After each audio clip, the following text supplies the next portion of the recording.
बिस्मिल्लाहिर्रहमानिर्रहीम। आप तमाम दोस्तों की तशरीफ़ आवरी का बहुत बहुत शुक्रिया।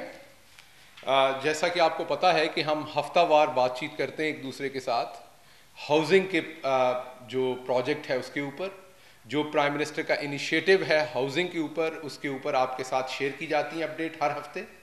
ये प्रेस कॉन्फ्रेंस उसी सिलसिले का तसलसल है जिसमें आपके साथ मैं बहुत सारी, अल्लाह का शुक्र है कि बहुत ही अच्छी इन्फॉर्मेशन, शायद ये तीसरी प्रेस कॉन्फ्रेंस है लगातार इस सिलसिले की। वैसे ऑफ एंड ऑन तो बहुत सारी प्रेस कॉन्फ्रेंसेज हुई, लेकिन इन पहली दो प्रेस कॉन्फ्रेंसेज की निस्बत इसमें मैं आपके सामने और भी ज़्यादा बड़ी और अच्छी खबरें, अच्छी डेवलपमेंट्स आपके सामने रखने जा रहा हूँ।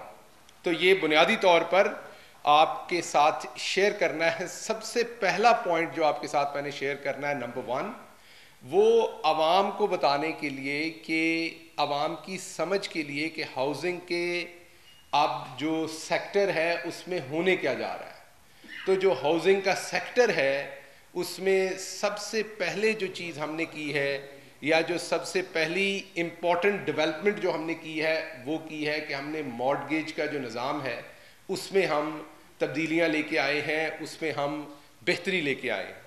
अगर आप याद करें और सोचें कि आप सबके साथ ये हो चुका है और आप सब इस मरहले में से गुजर चुके हैं, आपके पेरेंट्स खसूसन, लेकिन जो यंगस्टर हैं वो भी, आपको याद करें कि जब आपने घर पे टेलीफोन लगवाना होता था और मोबाइल फ़ोन का ज़माना नहीं था, तो उस टेलीफोन के लिए क्या करना पड़ता था, एक लम्हे के लिए याद कीजिए। आपको याद होगा कि जो गांव थे, बड़े बड़े कस्बे थे, उन तक अब से 15-20 साल पहले तक, 20 साल पहले तक टेलीफोन की सहूलत वहाँ पर नहीं थी। और जो लैंडलाइन टेलीफोन थे उसके लिए जब इंतखाबी नुमाइंदे इलेक्शन लड़ते थे तो ये एक बहुत बड़ी डिमांड होती थी कि हमारे इलाके में टेलीफोन की एक्सचेंज बने। आप में से कुछ लोग छोटे हैं, उनको शायद याद नहीं होगा कि पूरे गांव में एक एक्सचेंज बनती थी और एक ही नंबर होता था। जो आपका मोबाइल नंबर है उस तरह का नंबर पूरे एक गांव को मिलता था, और फिर वहां पर वो नीडल जगाने वाली एक एक्सचेंज होती थी आपके नंबर से निकाल के दूसरे नंबर में, और वो सारी बातें वो ऑपरेटर साहब सुन रहे होते थे बैठ के, और वो बीच में बोलता भी था कि अब आप बस करें, आपकी कॉल लंबी होगी या किसी और ने कॉल करनी है। आपको याद होगा ये सारी बातें। ये कोई ज़माना कदीम की बातें नहीं है, ये आज से 25-30 साल पहले की हम जिन चीज़ों में से गुजरते आए। उसके बाद हुकूमत ने क्या किया? क्या हुकूमत ने आप तमाम लोगों को मोबाइल फ़ोन लेके दिए? किसी भी हुकूमत ने? क्या हर शख्स को सिम कार्ड हुकूमत ने दिया? नहीं। एक एनेबलिंग एनवायरनमेंट क्रिएट किया, उस एनेबलिंग एनवायरनमेंट से इन्वेस्टमेंट आई। अच्छा, उस इन्वेस्टमेंट क्योंकि नहीं आई तो शुरू में ये सारी टेक्नोलॉजी बहुत महंगी थी।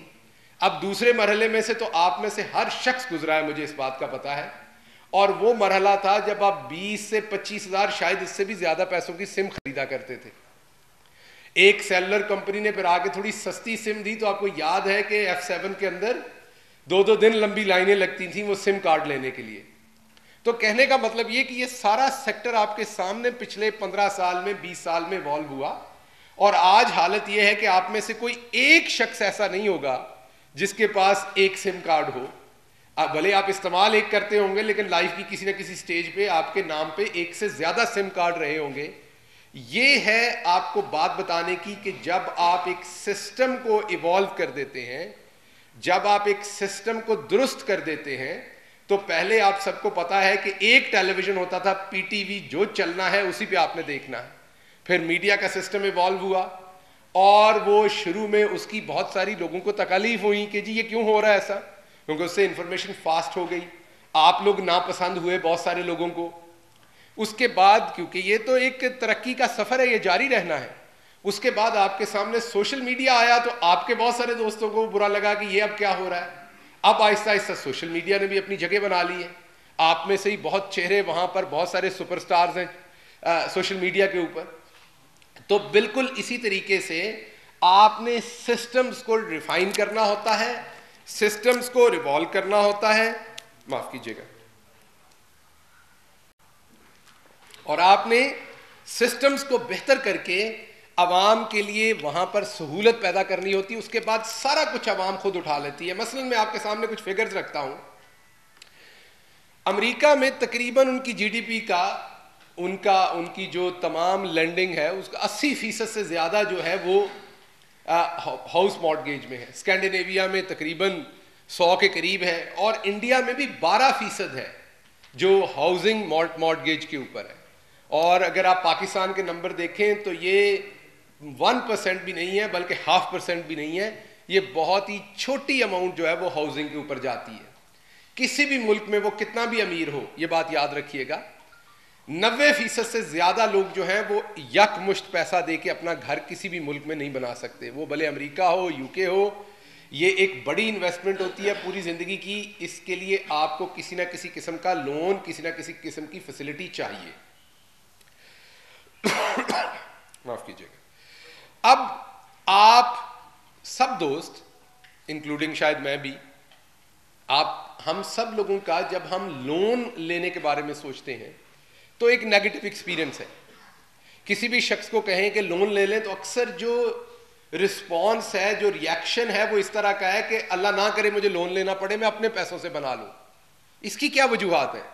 इसकी वजूहात ये है कि उस प्रोसेस में उस इंसान को इतना तंग किया जाता है, उसमें इतनी हिडन कॉस्ट होती है, और उसके बाद उसके ऊपर इंटरेस्ट रेट इतने हाई होते हैं कि आप गाड़ी ले बैठे लोन पे या घर ले बैठे, आप पछताते हैं कि ये मैं क्या कर बैठा हूं। क्योंकि अगर आपने 10 लाख वापस करना है तो आपका बिल बना होता है उसी 10 लाख का 5 साल के बाद आपने 25 लाख वापस करना है। तो जो आम शहरी है वो इसके करीब नहीं जाना चाहता, क्योंकि आपके यहाँ इंटरेस्ट रेट जो है वो 15%, 18%, 13% उसके ऊपर रखे हुए हैं। ऑन टॉप ऑफ दैट जब उसके ऊपर कॉस्ट इन्वॉल्व होती है तो वो कहीं की कहीं बात निकल जाती है। तो ये था सारा बैकग्राउंड जो मैंने आपको एग्जांपल दी मीडिया की या टेलीकॉम सेक्टर की।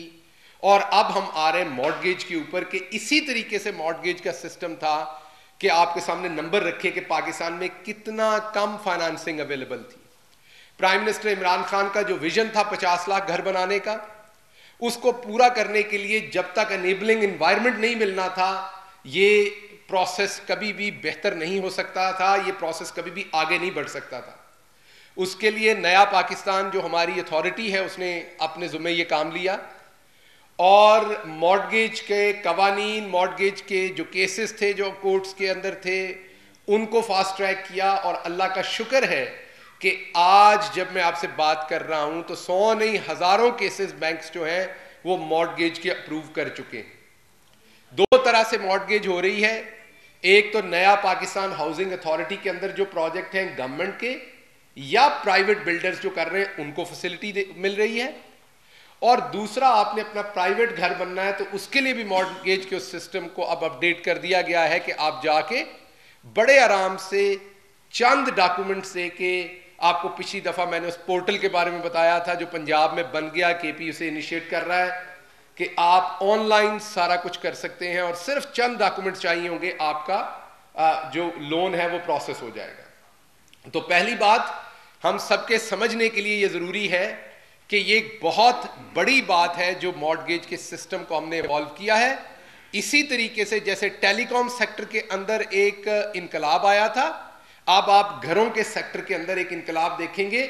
और जैसे टेलीफोन हुकूमत ने आपके हाथों में नहीं दिए, इसी तरीके से आपको घरों की फैसिलिटी तमाम होगी, जैसे अमेरिका में है, दूसरे मुल्कों में है, क्योंकि आपने सिस्टम एनेबलिंग एनवायरनमेंट आपने क्रिएट कर दिया है। अब मैं आता हूं आज की जो सबसे बड़ी आपके साथ अपडेट शेयर करनी है इस सिस्टम के अंदर जो हो रही है, वो है Punjab peri urban housing scheme. अक्सर जब बात होती है घर बनाने की तो आपने हमेशा सुन रखा है कि वो बात होती, कल भी एहसन इकबाल साहब ने बयान दिया ये 1980 से हो रहे हैं। बिल्कुल 1980 से हो रहे हैं, हम कब कहते नहीं हो रहे, ये 85 से आप कर रहे हैं। लेकिन जो वो हो रहा है और ये हो रहा है उसी में तो फर्क बता रहे हैं।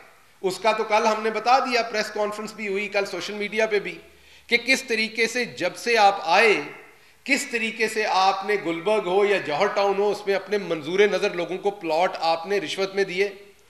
उसमें बड़े बड़े सहाफ़ी हजरात भी थे, उसमें बड़े बड़े सेठ भी थे, MPs भी थे, लेकिन आम शहरी को कुछ नहीं मिला।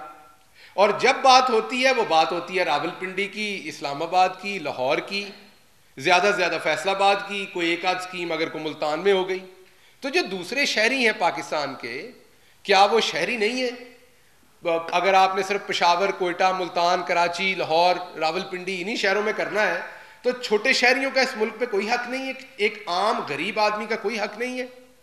तो ये जो पंजाब पेरी अर्बन स्कीम लेके आ रहे हैं, पेरिफेरी जो हमारे घरों में लोग बैठे हैं उनके समझने के लिए कि जो छोटे शहर हैं, जो शहरों से मुल्हका आबादियां हैं, जो थोड़े से हटके मेन शहरों से इलाके में, उनकी बात कर रहा हूं, कस्बे हैं, तहसीलें हैं, मैं उनकी बात कर रहा हूं। ये एक नया प्रोजेक्ट ला रहे हैं। ये प्रोजेक्ट शुरू में पहले फेज में, मैं क्लियर कर दूं, ये सिर्फ पहला फेज है और दूसरा फेज को लंबा नहीं होगा, चंद महीने में वो भी आ रहा है इंशाल्लाह। 3000 कनाल के ऊपर 26 तहसीलों में ये प्रोजेक्ट शुरू हो रहा है। पंजाब की 26 तहसीलों में ये प्रोजेक्ट शुरू हो रहा है और ये 26 तहसीलें जो हैं ये 20 अजला के अंदर हैं। टोटल 36 जिले हैं पंजाब के। इसको स्ट्रेटेजिकली पूरे पंजाब में फैलाया गया, राजनपुर तक इसको फैलाया गया, किसी बड़े शहर में नहीं रखा गया। तो ये 26 तहसीलों में शुरू होगा, 20 जिलों के अंदर ये 26 तहसीलें हैं और ये तकरीबन 3000 कनाल इसके लिए जगह मुख्तस की गई है। शुरू में 21,700 एप्लीकेशंस मौजूद है नया पाकिस्तान अथॉरिटी के पास। उनमें से पहले मरहले में 10,239 एप्लीकेशंस को शॉर्टलिस्ट किया गया है। और सबसे जो मजे की बात आपको बताने लगा हूं वो ये है कि ये घर जो है ये इंशाल्लाह बना के आपको पूरा रेडी घर 14 लाख रुपए में ये लो इनकम लोगों को दिया जाएगा। ये सरकारी मुलाजमीन को देने की स्कीम नहीं है कि एक महकमे को दे दिया। इसमें एक आम शहरी रेडी वाला, इसमें एक आम छल्ली बेचने वाला, छोटी करियाने की दुकान वाला, वो तमाम लोग क्वालिफाई करेंगे। ये 14 लाख रुपए में एक घर होगा। ये हजारों घर बनेंगे पहले फेज में। मैंने आपको बताया कि 26 तहसीलों में, और इन तमाम घरों को जब ये बन जाएंगे तो मॉर्टगेज करके आपके हवाले किया जाएगा। 14 लाख का मतलब यह है कि आपकी माहाना किस्त गवर्नमेंट की जो सब्सिडी है, जो गवर्नमेंट ने इसमें सपोर्ट देनी है, जो वजीर आजम का प्रोग्राम है नया पाकिस्तान हाउसिंग का, आपको पता है कि पहले 1 लाख घर के अंदर 3 लाख रुपए हुकूमत ने देने हैं गरीब आदमी को। उसको निकाल के जब ये मॉर्टगेज हम बनाते हैं तो ये 5,700 रुपए की किस्त बनेगी। आपका जो 15 से 20 साल की मॉर्टगेज होगी उस पे ये 5,700। आपने पिछली बार आपको बताया था मैंने 14,000 रुपए की किस्त वाले मकानात जो बड़े शहरों में शुरू कर रहे हैं। अब बड़े शहर में तनख्वाह इतनी है कि आप 14,400 या 14,600 की किस्त दे सकें, लेकिन अगर आप एक छोटी तहसील की बात करें, एक कस्बे की डजकोट की बात करें फैसलाबाद के करीब, या मुरीदके की बात करें, या आप चीचावतनी की बात करें, तो वहां पर शायद लोगों की इतनी पसली नहीं है कि वो 14,000 की किस्त भी दे सकें। तो उसके लिए ये सरकारी ज़मीन एज अ सीड लेके आए हैं हम।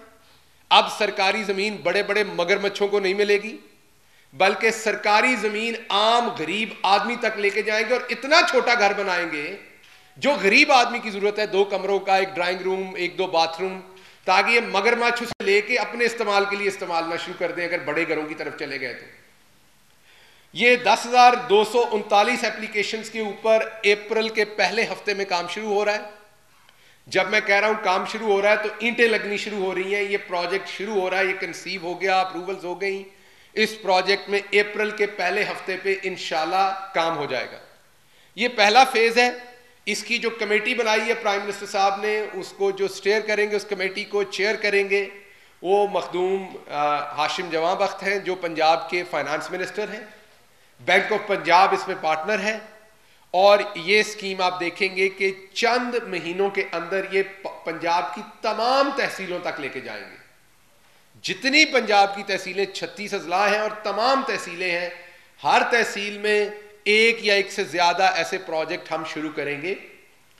और ये प्रोजेक्ट वायबल क्या है कि प्रोजेक्ट गवर्नमेंट अपने पैसे से बनाएगी। जैसे ही तैयार हो जाएगा आपको चाबी दी जाएगी, आपकी मॉर्टगेज करवा के दी जाएगी, आप अपनी किस्त देना शुरू करेंगे, वो पैसा वहां से फ्री होगा क्योंकि मॉर्टगेज हो जाएगा। उसी पैसे से अगला प्रोजेक्ट बनेगा और गवर्नमेंट को कोई घाटा नहीं पड़ेगा इससे। वो जो होता था कि कर्जों का बोझ, आपने 2,000 लोगों को घर दे दिए, बाकी 22 करोड़ के ऊपर कर्जों का बोझ लाद दिया आपने, और वो रोते थे कि हमें तो घर नहीं मिला लेकिन कर्जे का बोझ हम पे क्यों आपने लाद दिया है। तो ये एक तो इंशाल्लाह ये पाकिस्तान की, जैसे मैंने आपको बताया कि पहले मॉर्टगेज का जो निज़ाम ठीक किया है, उससे जो रेवोल्यूशन आना है पाकिस्तान में, वो पहला बड़ा रेवोल्यूशन है। नंबर 1 बात की आपने, मैंने आपसे। और नंबर 2 जो बात की वो ये की कि जो दूसरा रेवोल्यूशन है वो ये जो पेरी अर्बन हाउसिंग हम शुरू कर रहे हैं, जिसमें, और ये इंशाल्लाह एनएलसी और एफडब्ल्यूओ जो हमारे कौमी इदारे हैं वो इन घरों को बनाएंगे शुरू में, ताकि हम स्टैंडर्ड भी एक मेंटेन कर सकें, उसकी जो कंस्ट्रक्शन है वो बेहतर स्टैंडर्ड की हो सके। अब आप लोगों ने भी पिछली दफा घर मांगे थे, याद है आपको, आपने प्राइम मिनिस्टर से भी, कल आप में से कुछ दोस्त मिले, उन्होंने कहा जी हमें भी घर दें। तो आपके लिए भी एक मंसूबा आ गया है, मुझे बड़ी खुशी है आप लोगों से ये शेयर करते हुए।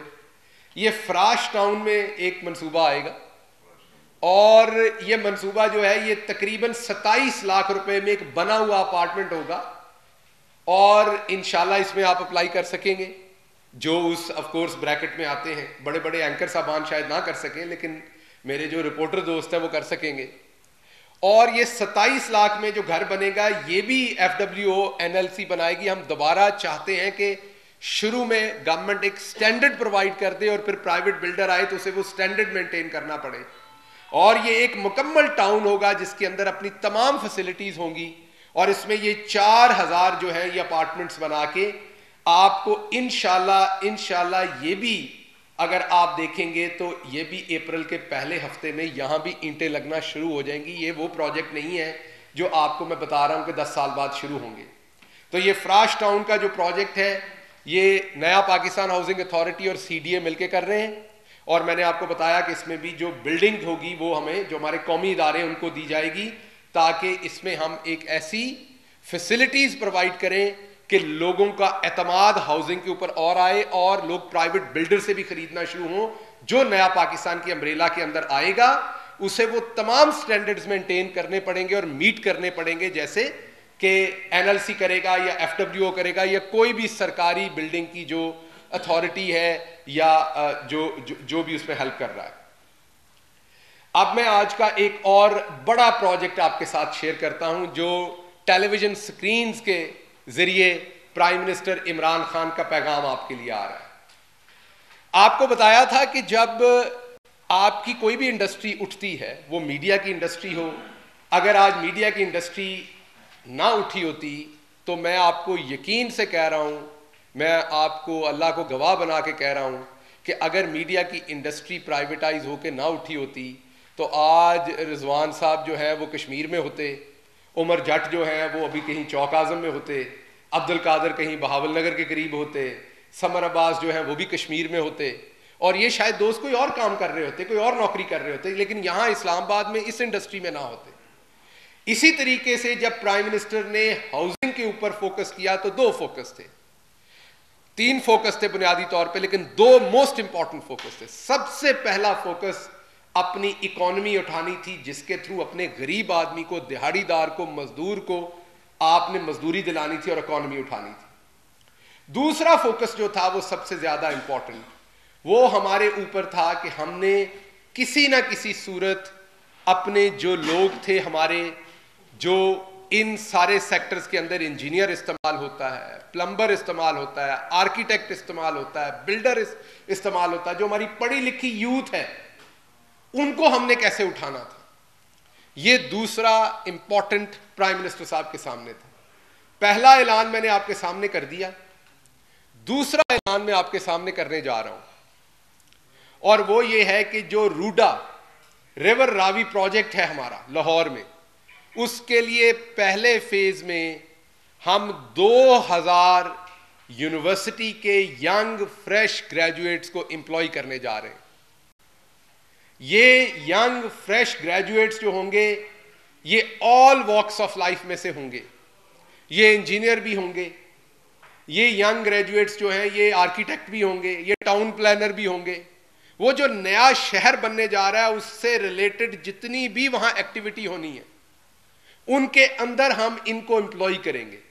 अब क्या इसका मकसद लोगों को रोजगार देना है? जी बिल्कुल, इसका एक मकसद लोगों को रोजगार देना है, लेकिन इसका बड़ा मकसद अपनी कौम के अंदर हजारों लोगों की ट्रेनिंग करना है ताकि उन्हें रोजगार भी मिले यहां से उन्हें तनख्वाह भी मिले और उसके साथ साथ उनकी ट्रेनिंग हो, ताकि जो अगले नए टाउन बनने, शहर बनने हैं, हाउसिंग सेक्टर ने आगे जाना है, यही जो वर्कफोर्स ट्रेंड होगी वो इस्तेमाल की जा सके आगे। आपको पता है कि जब मीडिया इवॉल्व हुआ तो 10-15 साल लगे लोग ट्रेन करने में पहले, और अब जाके मीडिया के पास एम्पल लोग हैं कि जो ट्रेंड हैं, जो वो तमाम काम कर सकते हैं। तो हाउसिंग सेक्टर को भी ट्रेंड लोग चाहिए। तो इंशाल्लाह यूनिवर्सिटीज के साथ डायरेक्टली एमओयूज करेंगे। यूनिवर्सिटीज को डायरेक्टली, यूनिवर्सिटीज पहले अपने मेरिट पे उन स्टूडेंट्स को स्क्रूटनी करेंगे, फिर उनके इंटरव्यूज होंगे और उन्हें इंडक्ट किया जाएगा। और ये हर साल, ये 1 साल के लिए इन प्रोजेक्ट्स के अंदर उन्हें ट्रेन किया जाएगा, साल के बाद इन्हें रिलीव कर दिया जाएगा, ये अपनी प्राइवेट जॉब्स में जाएंगे और यूनिवर्सिटी से पीछे से नए फ्रेश 2000 बच्चे जो हैं वो इस जगह पे हायर कर लिए जाएंगे, नौकरी दे दी जाएगी, ताकि अगले 1 साल में वो ट्रेंड होके वो भी प्राइवेट सेक्टर में आगे शामिल होते जाएं। ये एक और बड़ी आपके सामने जो मैंने ऐलान करना था वो है। और तीसरा ऐलान आपके सामने ये है कि आपने पिछली बार भी, आल्दो कि हमने इंटरेस्ट रेट 13, 12, 11% से कम करके 7% और 5% तक लाए। अभी मैं आपको एग्जैक्ट नंबर नहीं बताऊंगा, लेकिन इंशाअल्लाह नया पाकिस्तान हाउसिंग अथॉरिटी जो है वो बहुत जल्दी एक ऐलान करेगी जिसमें आपको नजर आएगा कि जो घरों के ऊपर इंटरेस्ट का रेट है वो इंशाअल्लाह नया पाकिस्तान अथॉरिटी के अंदर जो घर हम गरीबों के लिए बनाएंगे वो हम उन रेट्स तक चले जाएंगे जो अमेरिका में या दूसरे मुल्कों में है, जहां पर कम तरीन रेट्स हैं, उसके ऊपर भी काम हो रहा है, ताकि इस सेक्टर को मुकम्मल सपोर्ट की जाए। ये सेक्टर उठेगा तो हमारा गरीब आदमी उठेगा, उसको मजदूरी मिलेगी, और इसकी जो मुल्हका इंडस्ट्रीज हैं वो उठेंगी। और जब ये तमाम इंडस्ट्रीज उठेंगी तो अभी मैंने आपको एक छोटा सा इसके अंदर एक आपको एक मैंने छोटा सा लाइट दिखाई है टनल के आखिर पे कि यंगस्टर किस तरह इसमें इन्वॉल्व होंगे। तो जब रूडा उठेगा तो आप सोचिए कि ये मिलियंस के अंदर वहां पर डायरेक्ट और इनडायरेक्ट एम्प्लॉयमेंट जनरेट होगी, सिर्फ एक शहर जो बनने जा रहा है। उसके साथ जो दूसरी सारी कंस्ट्रक्शन की आपके पास एक्टिविटीज हैं, आप ये पेरी अर्बन का जो मैंने आपसे शेयर किया है, जो पहले 50 मिलियन स्क्वायर फुट, हमारे पास 101 मिलियन स्क्वायर फुट की एप्लीकेशंस हैं, और ये 50 मिलियन जो स्क्वायर फुट है इसका हम जो शुरू करने जा रहे हैं इंशाल्लाह प्रोजेक्ट्स, ये आपको नजर आएगा कि ये 50 मिलियन स्क्वायर फुट जो है ये इनके ऊपर भी लाखों लोगों को एम्प्लॉयमेंट इन प्रोजेक्ट्स के ऊपर भी मिलेगी। तो ये था वो वादा जो प्राइम मिनिस्टर ने 1 करोड़ नौकरियों का भी किया था आपके साथ, और 50 लाख घरों को भी किया था। और जो नादान और बेवकूफ़ लोग हैं जिनकी ज़िंदगी शुरू ही जौहर टाउन के प्लॉट बेचने और कमीशन में देने और किकबैक्स लेने में हुई थी, जिन्हां टब्बरां दा स्टार्ट इन कामों पर हुआ था कि उन्होंने किस तरीके से हर सेक्टर में से लोगों को ख़रीदना है और उसके लिए सरकारी अराजी अलॉट करनी है, वो बेचनी है, वो अपने लोगों को देनी है और आवाम का माल खाना है। और वही गंदी आदतें पड़ी हुई हैं कि आज तक सरकारी अराजी के ऊपर लोगों ने कब्जा कर रखा है और उनसे हमें छुड़वाया जाता है। तो अगर आप देखें तो एक वो पाकिस्तान था और एक इमरान खान का पाकिस्तान है, जिसके अंदर आपके सामने ट्रांसपेरेंट तरीके से एक सेक्टर को इवॉल्व कर दिया गया है। अब आप यकीन कीजिएगा कि 50 लाख घरों का नंबर भी थोड़ा आपको नजर आएगा अगले चंद सालों में। अगले चंद सालों में अब आप मुड़ के देखेंगे तो 50 लाख घर आपको एक बहुत छोटा नंबर नजर आएगा। कल जो जुल्फी बुखारी साहब ने किया, ये अरस्तु साहब ने फरमाया ये पहले भी होता था, बिल्कुल होता था। आप अपार्टमेंट बनाते थे और फिर आप हाउसिंग के एम्प्लॉयज को किराए पे देते थे वो अपार्टमेंट, वो सारी उम्र किराया दे के घर से बाहर जाते थे, घर उनका फिर नहीं होता था। आप सबको पता है इस बात का। कल पहली दफा ये हुआ कि उनको मालिकाना हकूक पे दिए और उसका बोझ भी हुकूमत पे नहीं पड़ा, क्योंकि वही किराया जो उन्होंने देना है वही किराया जो है उसी की मॉर्टगेज देंगे और वो घर के मालिक हो जाएंगे।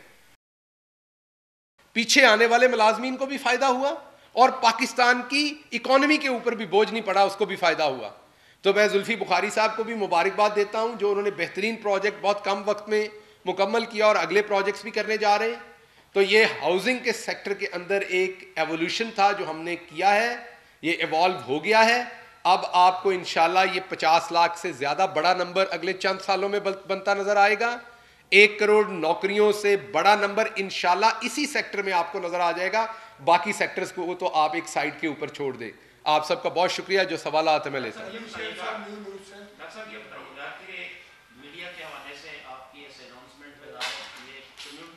खासतौर पे आपकी गवर्नमेंट आने के बाद तो बहुत ही पिस चुकी थी, उनके लिए बड़ी खबर है और बड़ी खुशखबरी है।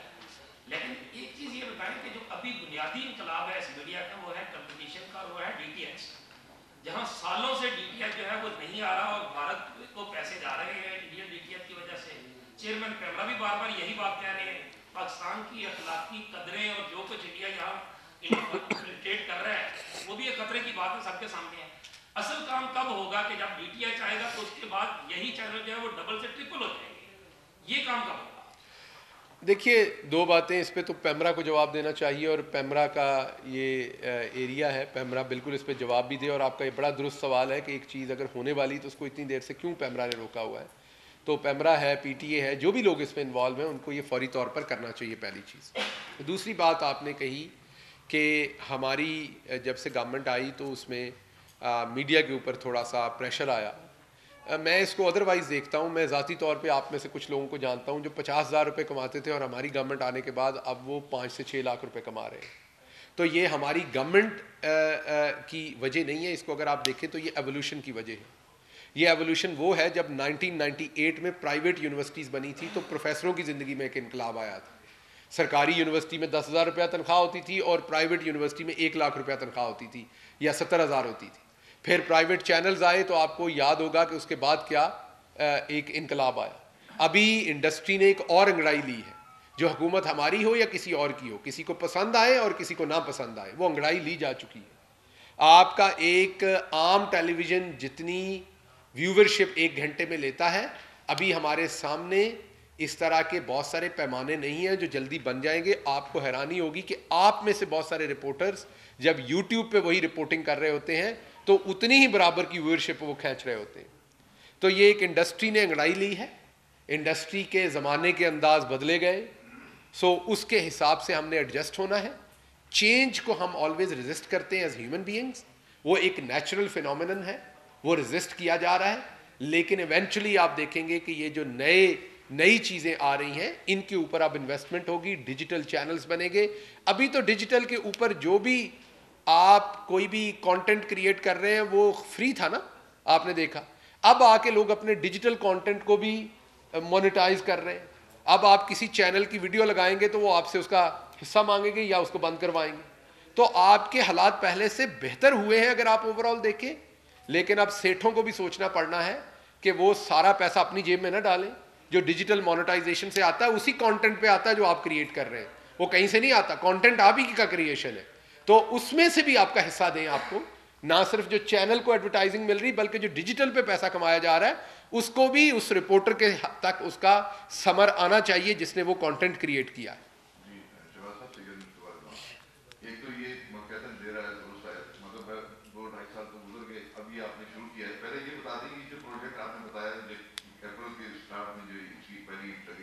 ये प्रोजेक्ट कब कंप्लीट होगा और कितने घरों को मुश्तमिल होगा?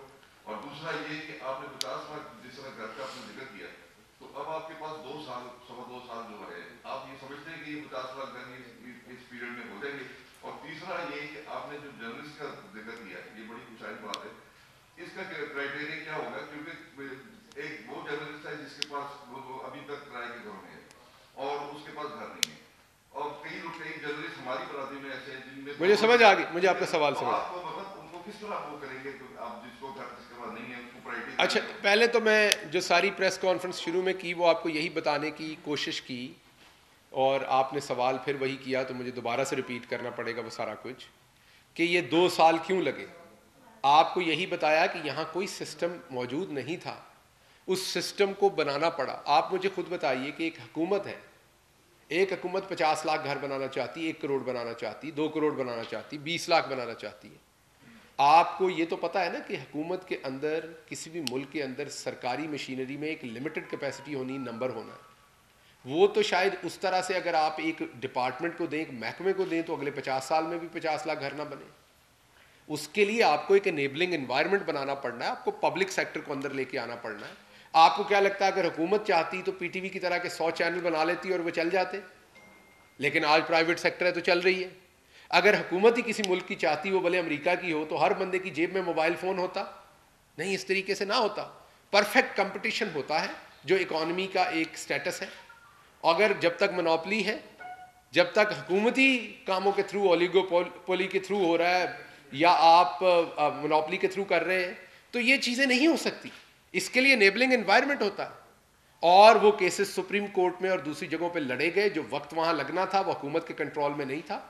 जैसे ही वो केसेस वहाँ से रिमूव हुए, उनका डिसीजन हुआ, आपके सामने है कि विद इन 2 to 3 months ना सिर्फ वो तमाम सिस्टम एस्टेब्लिश कर दिया गया, बल्कि प्रोजेक्ट्स के ऊपर काम भी शुरू हो गया।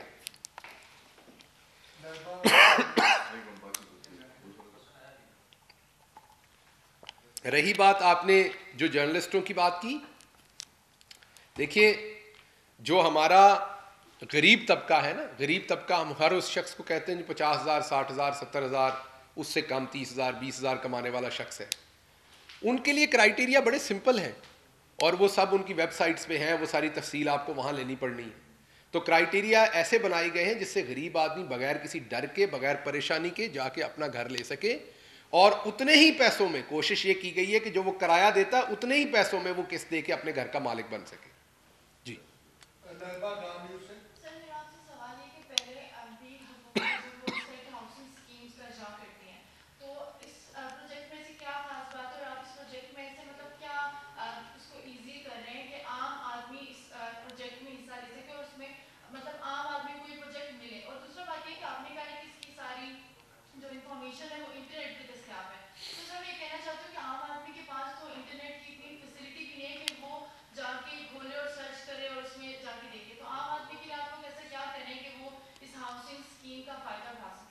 अच्छा, एक तो इस सवाल से दो चीजें।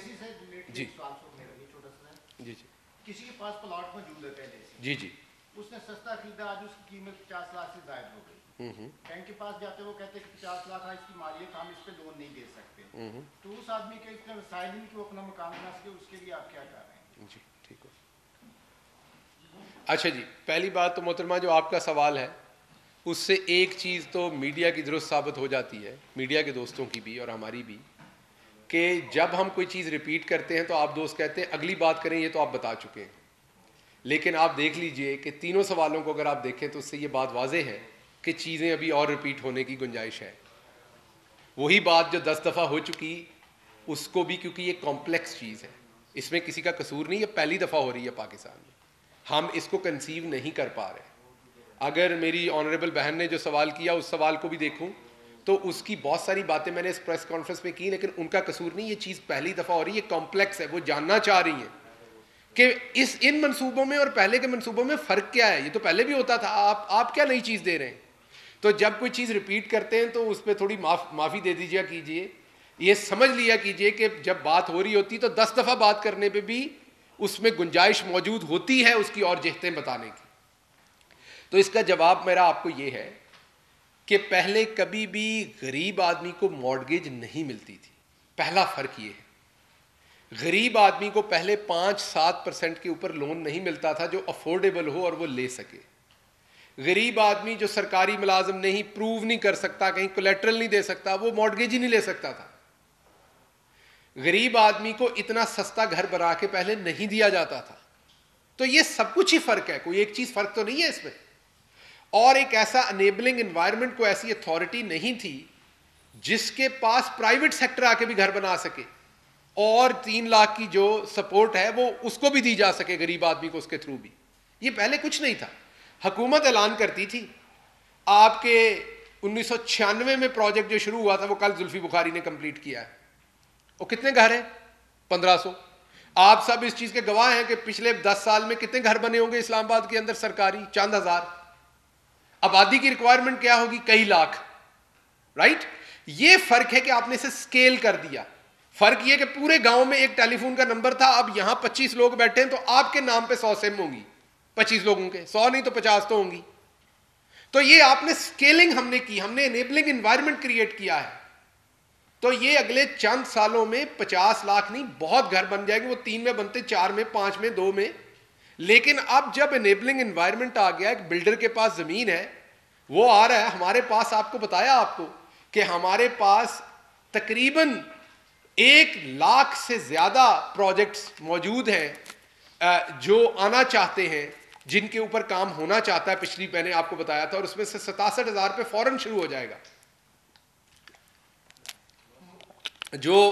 जो मकानात हैं, जो या अपार्टमेंट्स हैं 67,000 उन पे विद इन नेक्स्ट 2-3 मंथ काम शुरू हो जाएगा इंशाल्लाह। और वो क्यों? वो इसलिए कि अब एनेबलिंग एनवायरनमेंट हो गया है। आपकी बात देखिए, बात ये है कि आप जब पॉलिसीज बनाते हैं तो एक खास 0.5%, आधी % लोगों के लिए नहीं बनाते। ऐसे लोग बहुत कम होंगे, और वो भी खुशकिस्मत है जिनका प्लाट 50 लाख का हो गया हुआ है। उनके लिए क्या मसला है? वो इस बात को छोड़ें, वो जाके अपना वो 27 लाख का अपार्टमेंट लें और उसमें रहें, और बाकी जो 50 लाख है उससे को और काम, 25 लाख बचेगा उससे और काम कर लें। नहीं, इसमें नागा वाला 5,600 रुपये में बना सकता है, डोंट वरी। उसमें हमने उसके लिए रख दिया। अगर आप फ्री में देंगे तो फिर वही होगा जो इस मुल्क के साथ हुआ है कि एक को आप घर दे देंगे और पीछे जो 22 करोड़ है उसके ऊपर कर्जा छोड़ देंगे, डॉलर आपका गिरता जाएगा, और फिर वही बंदा जो है वो जब टमाटर और सब्जी लेने जाएगा और वो महंगी हो जाएगी और वो कहेगा कि अब रहना मुश्किल हो गया, तो जवाब होंगे वो चंद लोग जिनको आपने फ्री की मुराद दी है। कुछ को हज कराए थे फ्री पे, कुछ को घर दिए थे, और उनकी सपोर्ट से फिर आपने लूट के तो लंदन में घर बनाए थे। तो ये तमाम चीज़ें, ये एक चेन है। किसी को आप हज कराते हैं फ्री में, किसी को मकान देते हैं, किसी को प्लॉट देते हैं, किसी को पेट्रोल पंप देते हैं, और उनके कंधों पे खड़े होकर बाकी लूट मार करते हैं, और वो लूट मार करके आप अपने अपार्टमेंट बनाते हैं। नागा वाले ना पहला मिलिया सी ना हुण मिलिया, दोनों उत्थे ही रह जाएगा। इस काम दे विच नागा वाला अपना पसीना साड़ के 5700 रुपया दे के हो सकता घर लै सके, जिहदा ना कौम के उत्ते बोझ होएगा, ना उहदे ते बोझ होएगा, उसका हक हलाल का घर होएगा। सो जब कुछ बेहतर होने जा रहा है तो हमें उसे अप्रिशिएट करना पड़ना है। आखिरी सवाल ले लीजिए।